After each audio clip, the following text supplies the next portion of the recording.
Nous vivons une époque où la technologie, avec toutes ses promesses de progrès, est devenue aussi une arme silencieuse entre les mains de personnes sans scrupules.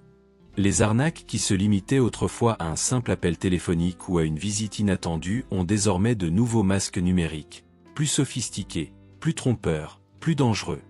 Et qui sont les cibles privilégiées de ces criminels? Ce sont justement ceux qui méritent le plus notre respect et notre protection, nos aînés. Des êtres qui portent en eux la mémoire d'une vie entière, qui font confiance avec pureté aux autres, qui croient en la parole donnée. C'est cette confiance, cette générosité si propre à leur âge, que les escrocs transforment en vulnérabilité. Un rapport du ministère de l'Intérieur de France a montré qu'en 2024 seulement, les fraudes ciblant les personnes de plus de 60 ans ont augmenté de près de 40%. Entre appels téléphoniques frauduleux, faux sites et pièges numériques, des milliers de foyers français ont été touchés. À chaque arnaque réussie, ce n'est pas seulement de l'argent qui se perd, c'est la tranquillité, la foi dans la bonté humaine, c'est le cœur qui se brise. Cette vidéo est une alerte. Pas pour semer la peur, mais pour allumer la lumière de la conscience. Aujourd'hui, nous allons révéler les 5 nouvelles arnaques qui se répandent rapidement parmi les aînés en France, expliquer comment elles fonctionnent, pourquoi elles sont si dangereuses, et surtout, comment s'en protéger. Restez avec nous jusqu'à la fin, car l'information est la première muraille contre la fraude, et la connaissance est l'arme la plus puissante contre le mensonge. Et avant de continuer, dites-nous dans les commentaires d'où vous nous regardez.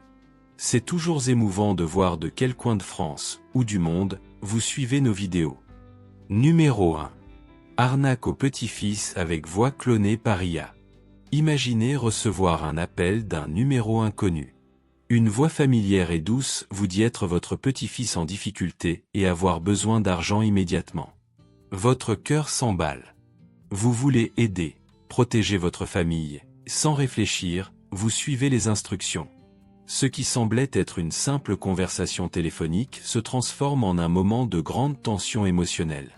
Les escrocs savent exactement comment exploiter la confiance et l'amour que nous portons à nos proches. C'est exactement ainsi que fonctionne l'arnaque au petit-fils, mais aujourd'hui elle a évolué avec la technologie. Les escrocs utilisent l'intelligence artificielle pour cloner la voix des proches, rendant la fraude presque parfaite et extrêmement difficile à identifier. Les rapports du ministère de l'Intérieur français montrent que ce type d'arnaque a augmenté de 25% entre 2023 et 2024. Les victimes sont majoritairement des personnes âgées de plus de 65 ans. Souvent vivant seuls ou dans des foyers où l'attention aux signaux d'alerte numérique reste limitée. Le danger ne réside pas seulement dans l'argent qui peut être perdu. L'impact émotionnel est profond. La peur, l'anxiété, le sentiment de trahison et la perte de confiance envers les autres peuvent laisser des marques durables. Ce type d'arnaque touche directement le bien-être et la tranquillité des aînés, rendant la sensibilisation et la prévention encore plus essentielles. Pour se protéger, il est crucial de vérifier toute demande suspecte. Avant de transférer de l'argent, appelez toujours un autre membre de la famille ou une personne de confiance pour confirmer la situation. Ne cédez pas à la pression. Les escrocs comptent sur l'urgence et l'angoisse pour obtenir rapidement l'argent. Signalez immédiatement tout incident. Contactez votre banque ainsi que les autorités, telles que la police ou la gendarmerie. Un conseil pratique de la chaîne Santé et Vigueur est de mémoriser un mot ou un code secret familial connu uniquement des membres de la famille. En cas de doute, demandez au petit-fils de fournir ce code avant toute action. Cette simple précaution peut empêcher qu'une situation délicate ne se transforme en perte réelle. Si vous trouvez ces conseils utiles, aimez la vidéo et abonnez-vous à la chaîne pour rester protégé et informé. Rappelez-vous, l'information est la première muraille contre la fraude et la prévention commence par la connaissance et l'attention aux signaux d'alerte. Numéro 2. Fraude par email falsifié ciblant les aînés. Imaginez ouvrir votre messagerie et trouver un message urgent, prétendument envoyé par un organisme officiel comme les impôts, EDF ou la sécurité sociale. Le texte alerte sur un paiement en retard, une facturation incorrecte ou une mise à jour nécessaire de vos informations. Le sentiment d'urgence fait battre votre cœur plus vite. Vous voulez agir rapidement, protéger votre compte et éviter tout problème. Sans le remarquer, vous pourriez être sur le point de tomber dans un piège soigneusement préparé. C'est ainsi que fonctionnent les fraudes par email falsifiés. Les escrocs créent des messages presque identiques aux originaux, avec logo, langage formel et liens qui semblent authentiques, mais qui mènent à de faux sites conçus pour voler des informations personnelles, des mots de passe et des données bancaires. En France, les rapports de la DGCCRF montrent que ce type d'arnaque est l'un des plus courants contre les aînés, et que la majorité des victimes ne parviennent pas à reconnaître la fraude avant qu'il ne soit trop tard. Le risque va bien au-delà de l'argent. Le sentiment de vulnérabilité, l'anxiété et la frustration peuvent affecter gravement le bien-être émotionnel des aînés. Souvent, la victime ressent de la honte ou de la peur de le dire à sa famille, augmentant l'impact psychologique. Pour se protéger, il est essentiel de toujours vérifier l'origine de l'email en confirmant l'expéditeur, l'adresse et tout lien avant de cliquer. Ne fournissez jamais d'informations personnelles ou bancaires par email, car les organismes officiels ne demandent jamais de données sensibles de cette manière. Contactez directement l'institution avant de suivre toute action suggérée dans le message. Une précaution pratique consiste à créer un canal familial sûr pour valider toute communication suspecte. Si vous recevez un email étrange, partagez-le avec un enfant ou un petit enfant avant de cliquer sur un lien ou de télécharger un fichier. Cette simple mesure peut éviter des pertes financières et protéger votre tranquillité. Avec ces précautions en tête, nous pouvons maintenant passer à la prochaine arnaque qui menace la sécurité numérique des aînés. Numéro 3. Fraude par SMS et arnaque numérique ciblant les aînés. Imaginez recevoir un message sur votre téléphone qui semble légitime. Le texte indique qu'il y a un problème avec votre banque, la livraison d'un colis ou un service essentiel comme la sécurité sociale. Le message demande de cliquer sur un lien ou de confirmer vos informations immédiatement. Le sentiment d'urgence et la pression pour agir rapidement peuvent faire hésiter n'importe qui. Pour les aînés, souvent moins familiers avec les pièges numériques, ce type d'arnaque est particulièrement dangereux. Cette fraude exploite la confiance et le manque d'expérience avec les appareils numériques. Les escrocs envoient de faux messages, appelés phishing ou smishing, qui imitent les communications officielles. En France, des autorités comme la CNIL et cybermalveillance.gouv.fr alertent que ces pièges deviennent de plus en plus sophistiqués, avec des liens menant à de faux sites conçus pour voler mots de passe, informations bancaires ou données personnelles sensibles. L'impact va bien au-delà de l'argent. La frustration, l'anxiété et le sentiment de vulnérabilité peuvent affecter gravement le bien-être émotionnel des aînés. Le fait de se sentir trompé peut générer de la peur d'utiliser la technologie et même un isolement social. Pour se protéger, il est essentiel de toujours vérifier l'origine des messages. Ne cliquez pas sur les liens suspects et ne fournissez jamais d'informations personnelles ou bancaires par SMS. En cas de doute, contactez directement l'institution prétendument émettrice, comme la banque, le transporteur ou le service public. Une mesure pratique consiste à créer une routine de validation familiale. Si un message semble étrange, partagez-le immédiatement avec un enfant, un petit enfant ou une personne de confiance avant d'effectuer toute action. Avec vigilance et précaution, un simple clic peut être évité et votre tranquillité préservée.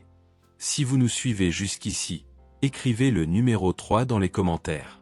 Avec cette attention renforcée, nous pouvons maintenant découvrir la prochaine arnaque qui menace la sécurité financière et numérique des aînés. Numéro 4. Fausse centrale bancaire et arnaque du coursier 2.0. Vous recevez un appel vous informant qu'il y a eu une opération suspecte sur votre compte bancaire. La voix à l'autre bout se présente comme un employé de banque, parlant avec autorité, urgence et même empathie. On vous explique qu'un coursier viendra récupérer vos cartes, chèques ou même de l'argent afin de protéger votre compte contre de futures pertes. La peur de perdre vos économies, combinée à la confiance naturelle que nous avons envers notre banque, peut pousser n'importe qui à agir sans réfléchir. Beaucoup de personnes âgées se sentent pressées de coopérer immédiatement, sans se rendre compte qu'elles sont manipulées par des escrocs expérimentés. C'est ainsi que fonctionne la fausse centrale bancaire et l'arnaque du coursier 2.0. Les criminels étudient soigneusement leurs victimes, utilisant des informations publiques ou des données obtenues lors de fraudes précédentes, créant des histoires convaincantes qui semblent extrêmement légitimes. Les autorités françaises alertent que ces fraudes continuent de croître, avec des milliers de personnes âgées déjà victimes, perdant des sommes importantes et souvent sans comprendre comment elles ont été trompées avant qu'il ne soit trop tard. L'impact de cette arnaque va bien au-delà de l'argent. Le sentiment d'avoir été trompé par quelqu'un se présentant comme une autorité peut générer angoisse, anxiété, insécurité et même méfiance généralisée. De nombreuses personnes âgées se sentent vulnérables, craignant d'interagir avec les services bancaires ou de faire à nouveau confiance aux autres. Cet impact émotionnel peut être durable, affectant leur tranquillité et leur qualité de vie. Pour se protéger, il est essentiel de ne jamais remettre carte, chèque ou argent à des personnes qui se présentent de manière inattendue, même si elles prétendent être des employés de banque. En cas d'alerte ou de suspicion, raccrochez et contactez directement l'institution via les canaux officiels. Confirmez toute demande avant d'agir et partagez les situations suspectes avec votre famille. Cette prudence est la principale défense contre ces fraudes sophistiquées, émotionnellement manipulatrices. Une précaution supplémentaire consiste à créer un canal familial sûr, où toute suspicion peut être discutée immédiatement. Demandez conseil à vos enfants, petits-enfants ou personnes de confiance avant d'agir est un moyen simple et efficace d'éviter des pertes financières et de protéger votre tranquillité émotionnelle. Si vous nous suivez jusqu'ici, écrivez le numéro 4 dans les commentaires. Avec ces précautions à l'esprit, nous pouvons maintenant passer à la dernière arnaque, qui se cache dans des sites et annonces falsifiés, imitant des services officiels et des prestations, souvent sans être détectés même par les plus attentifs. Numéro 5. Sites et annonces falsifiés, imitant des services officiels et des prestations. De nos jours, de nombreuses personnes âgées consultent Internet pour obtenir des informations sur les services publics, les prestations sociales, la santé ou même des offres spéciales. Cependant, les escrocs profitent de cette recherche de praticité et de sécurité en créant des sites et annonces falsifiés qui semblent officiels. Ces sites peuvent imiter des institutions gouvernementales, des banques, des services de santé ou des entreprises de services publics, rendant presque impossible de distinguer le réel du faux à première vue. En cliquant sur des liens ou en remplissant des formulaires sur ces sites, des informations personnelles et des données bancaires peuvent être volées en quelques secondes. En France, des organismes comme la DGCCRF et cybermalveillance.gouv.fr alertent que des milliers de personnes âgées ont déjà été victimes de ces pièges numériques, perdant l'accès à leurs comptes ou subissant des prélèvements indus. L'impact va bien au-delà des pertes financières. De nombreuses personnes âgées ressentent frustration, confusion et méfiance à l'égard de la technologie et des services qui étaient auparavant source de sécurité.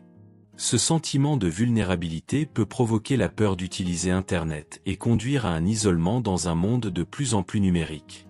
Pour se protéger, il est essentiel de toujours vérifier l'authenticité d'un site avant de fournir des informations. Vérifiez si l'adresse est officielle, recherchez des signes de sécurité tels que HTTP et des labels de confiance, et en cas de doute, contactez directement l'institution via des canaux connus et fiables. Ne cliquez jamais sur des liens reçus par email ou sur les réseaux sociaux sans vérifier la source. Une mesure pratique consiste à créer un canal familial de validation, où enfants, petits-enfants ou personnes de confiance peuvent vérifier la légitimité des sites ou annonces avant toute action. Avec attention et prudence, il est possible d'éviter qu'un simple clic innocent ne se transforme en perte financière et stress émotionnel. Si vous nous suivez jusqu'ici, écrivez le numéro 5 dans les commentaires. Ainsi, vous connaissez maintenant les 5 principales arnaques qui menacent la sécurité et le bien-être des aînés. Restez vigilants, attentifs et informés est la meilleure façon de protéger vos finances et votre tranquillité d'esprit.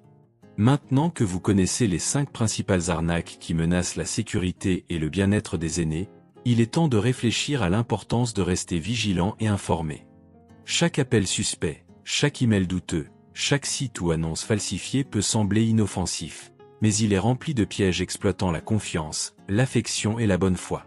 Se protéger va bien au-delà de l'argent. Il s'agit de protéger la tranquillité, la sérénité et la confiance dans un monde qui devient de plus en plus numérique. Discutez avec la famille, validez les informations, établir des routines de prévention et partager les expériences sont des étapes essentielles pour maintenir la sécurité et la sérénité. Rappelez-vous que la connaissance est la meilleure défense contre ces arnaques. Les articles, études et alertes officielles, tous cités dans la description de la vidéo, nous montrent la réalité, et l'information correcte transforme la peur en action consciente et en prévention. Si vous nous avez suivis jusqu'ici, écrivez dans les commentaires que vous avez regardé cette vidéo et partagez depuis où vous nous regardez. Votre participation contribue à créer une communauté plus protégée et consciente. Santé et vigueur pour soulager toute douleur.